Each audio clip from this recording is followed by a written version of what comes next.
আসসালামু আলাইকুম রহমতুল্লাহি ওয়া বারাকাতুহু। দেশ ও প্রবাস থেকে যারা আমার ভিডিওগুলো দেখেন তাদেরকে জানাচ্ছি অসংখ্য ধন্যবাদ। জাযাকুমুল্লাহ খাইর।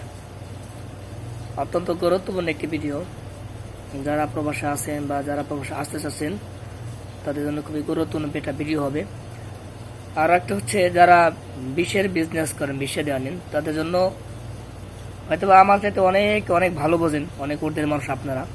তবে আমার ক্ষুদ্র দৃষ্টিকোণ থেকে, আমার ক্ষুদ্র অভিজ্ঞতা থেকে আমি যা স্বচক্ষে দেখেছি প্রবাস থেকে সেটা বলতেছি। গত 3-4 দিন আগে রিয়াদের বাথাতে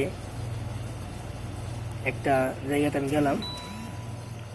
তো সেখানে হচ্ছে আমার সাথে 2টা ছেলে ছিল, ওদের আত্মীয় স্বজন আর কি। ওখানে আমাকে তারা নিয়ে গেছে তাদের সাথে।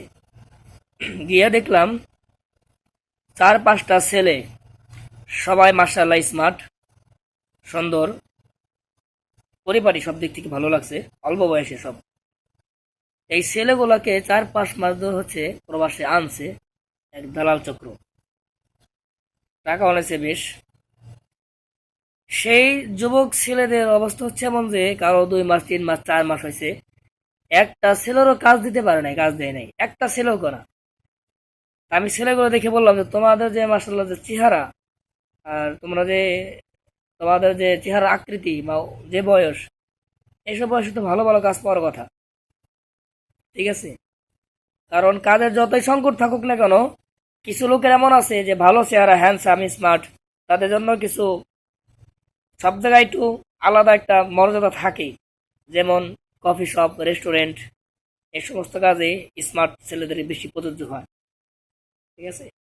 তো যাই হোক, তাদেরকে জিজ্ঞেস করলাম, তারা বললো যে ভাই আমাদেরকে যে লোকটা আনছে উনি আমাদেরকে রাইখে দেশে চলে গেছে। বললাম তোমাদেরকে রাইখে দেশে চলে কিভাবে সে গেল? এই 4-5 জন লোক আনছে, আনার পর তোমাদেরকে রাইখে সে কেমনে দেশে যায়? তার তো উচিত ছিল তোমাদের কাজগুলো ভালো করে দিয়ে দ্রুত সবকিছু তারতিব দেওয়ার পরে দেশে যাওয়া, ছিল বুদ্ধিমানের কাজ। সে বলছে যে আমি দেশে যাই, আমার এক বন্ধু আছে, আমার বন্ধুরা তোমাদেরকে কাজ দিয়ে দিবে।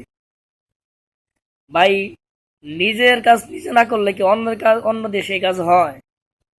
আর সৌদি আরবে তো দালাল দিয়ে ভরপুর, আমি দেখতেছি। আমি এই বিষয়ে কিছু ভিডিও করবো, আপনারা দেখবেন, বোঝার চেষ্টা করবেন সময় সুযোগ হলে।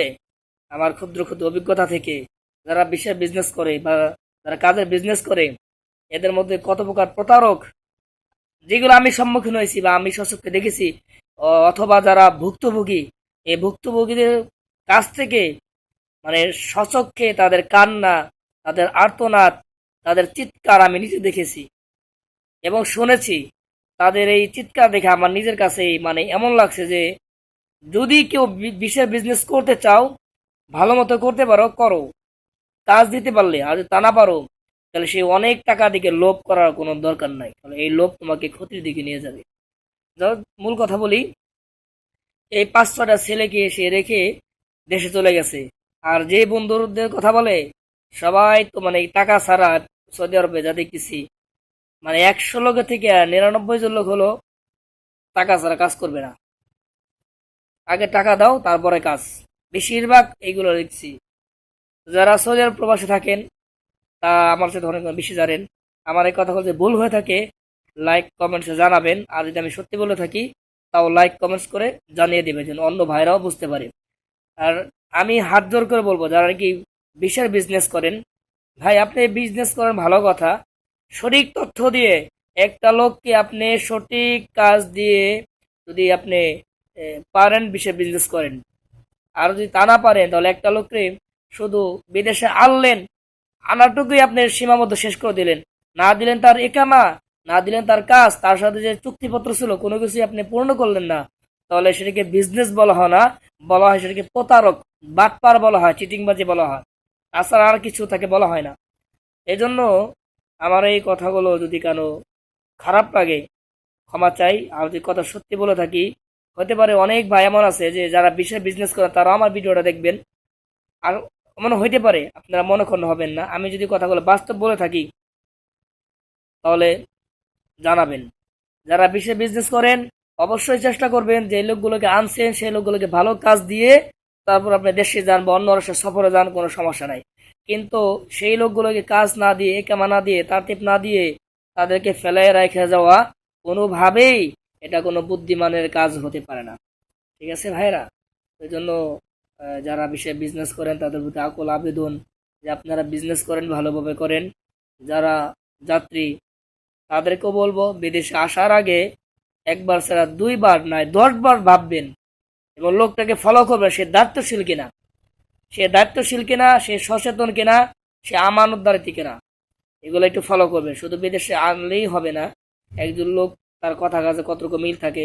হ্যাঁ, বিষয়ের কাছে অন্যের বিষয় যে যেই কাজে মাধ্যম বেশি সেই কাজে ঝামেলা বেশি, যেই কাজে মাধ্যম যত কম সেই কাজটাতে ঝামেলা তত কম হয়। যতটুকু পারেন মাধ্যম কম ছাড়া কাজ করার চেষ্টা করবেন। মাধ্যম কম হলে কথা কম খরচ হবে, পেরেশানি কম হবেন, টাকাও কম লাগবে। তো আমার এই কথাগুলো আশা রাখি আপনাদের উপকার হবে। তো সবার প্রতি বিদায় শুভেচ্ছা জানাচ্ছি, বিদায় নিচ্ছি। আসসালামু আলাইকুম রহমতুল্লাহ। পরবর্তীতে ইনশাল্লাহ আরো গুরুত্বপূর্ণ ভিডিও থাকবে। যারা চ্যানেলটিতে সাবস্ক্রাইব করেছেন লাইক কমেন্টে জানাবেন, আর নতুন যারা তারাও আমার ভিডিওগুলো কেমন লাগে আপনারা জানাবেন। ইনশাল্লাহ প্রবাস সম্পর্কে আমি আরো গুরুত্বপূর্ণ ভিডিও আপনাদের মাঝে দেবো ইনশাল্লাহ। আসসালামু আলাইকুম রহমতুল্লাহ।